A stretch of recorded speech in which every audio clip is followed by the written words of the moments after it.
Hi, this is Jonathan, and in this video, I'm going to share with you 3 tips to make winning discovery calls.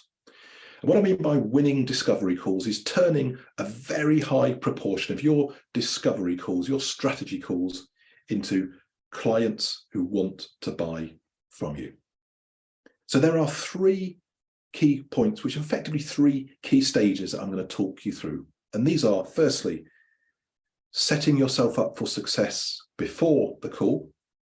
Secondly, managing and controlling that call in a very natural way.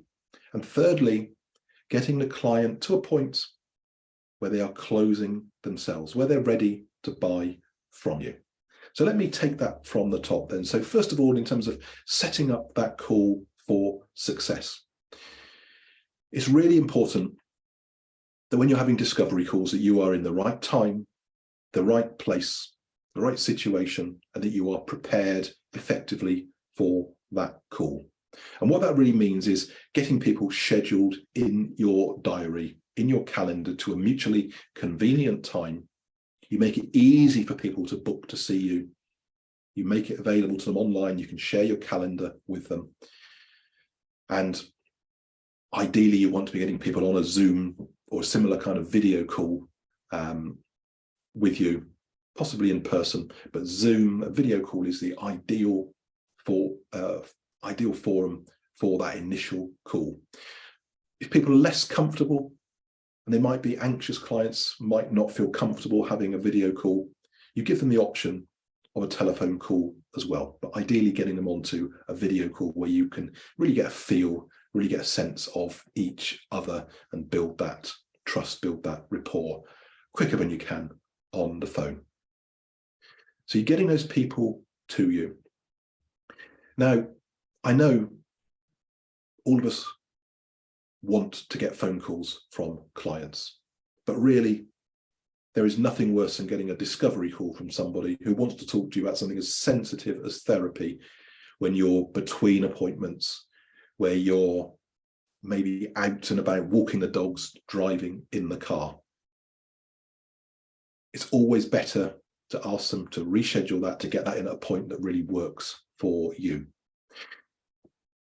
And the second reason for doing that is not only does it get you in the right place to have that kind of call where you can inspire that confidence and comfort in your clients to make them comfortable enough to buy from you, but you can also get yourself prepared properly for that call. So when you're getting people to book with you on a discovery call, you ask them some basic questions, but enough for you to get a sense of what it is they want to talk about, what's going on for them, getting to know something about them that will set you up for a really good conversation.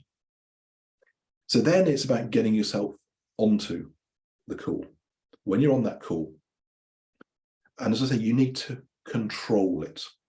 You need to have a flow, a method that you go through, which starts off with building rapport, making them feel comfortable with you to share what's going on in their lives, what issue they want help with.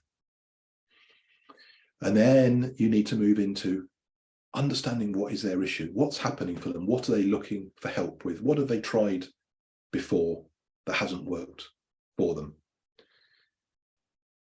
And then you want to get into telling them how you can help them, if you believe you can help them. Explaining how your approach, how your methodology can help them, using anecdotes of previous clients, really just giving them the comfort and the confidence that you understand them, that you can help them, that you've got the experience, that you've got the methodology, setting their expectations about how much help they'll need, how many sessions that they will need. And then you let them ask you questions. You let them ask you questions. You can let them ask them all the way through. You don't want to be saying wait till questions to the end, but you go through that flow and they'll probably have a few things that are outstanding.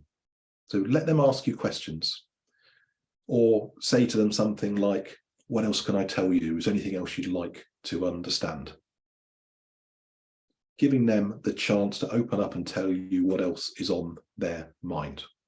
Now, if you've done your job well, you're getting to the point then within the framework of that call, within that method that you go through, that method that I can teach you in my Boost Academy if you wanted to go further with this. But you get to that point in the call where the questions they'll likely be asking you at that point will be because they actually feel comfortable and they are in buying mode. They're in the mode where they feel comfortable with you, they feel that you can help them, and they want to work with you.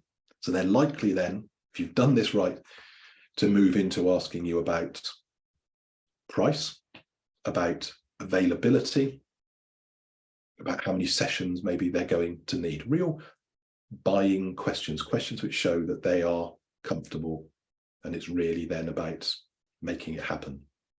And the beauty of this is you don't need to be trying to close them. You don't need to be trying to put pressure on them. You don't need any of that stuff that's not comfortable for you and it's not comfortable for your client.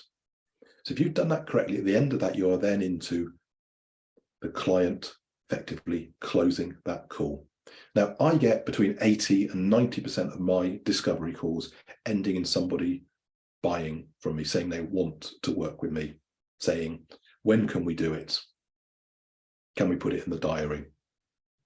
And I do that because I've got the right clients coming onto the call, but because I've taken them through that natural, comfortable process where they've built sufficient trust with me within the 30-minute time that I allow for the call.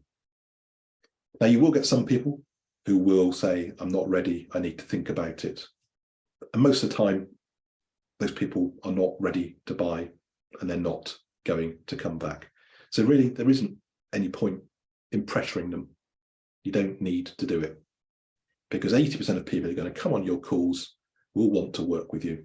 And you want clients working with you who are ready to work with you, who want to work with you and don't feel pressured into buying from you. So I hope you've enjoyed that. And I look forward to sharing another video with you very, very soon.